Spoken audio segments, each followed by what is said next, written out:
I love this book so much. I am probably, in fact almost definitely, infringing upon his copyright for having written this.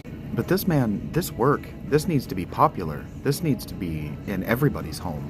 And just certain of these sentences, just in the introduction, because this introduction it's brilliantly written. Brilliantly written. If you listen to me talk about academic prose, mostly all I say is that academics are just awful writers, annoying writers, condescending writers. This Jean-Claude Schmitt and Ghost of the Middle Ages, this guy is a writer. But moreover, he's an idiosyncratic genius. History is not a science, folks. History is not a science, but it can be approached scientifically. The problem is that until 2008, history was approached as a philosophy. It was approached by people who, lacking proper self-esteem, because of the Dunning-Kruger effect, believed that they were idiosyncratic genius because they'd read Edward Gedwin or some other idiosyncratic genius from the past, and they wrote in their style, which means to ape idiosyncratic genius, which is actually to wear ritual clothing that is not yours. And it used to be sacred, meaning you could die for it. That is, for imitating being an idiosyncratic genius, you could be publicly executed. That's real.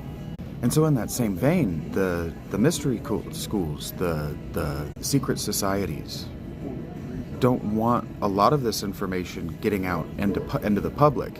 And history as a science, or as an air quotes science, doesn't want certain things getting out into the public. And that's the way historians behave. They don't want you to know what historians think of one another's behavior, because then you won't buy their popular books.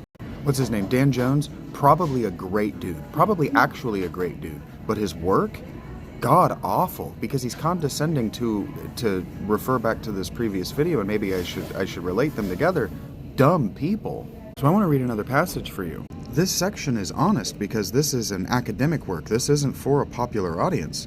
Too often, the historian is greatly tempted to separate the belief, whose existence and content are postulated a priori, from the nature of the documents that he's reading, that is, historical first primary source of documents. The different types of texts and images from which the historian derives information. What the document says or shows is a belief, and to understand it, the historian need only read ancient texts and describe illustrations. But things are not always so simple. Correct. When you read Plato, you're reading a man who believed something deeply enough to write about it. So just describing what he said isn't good enough. That's entry level. That's basic scribe work. De-scribing, literally.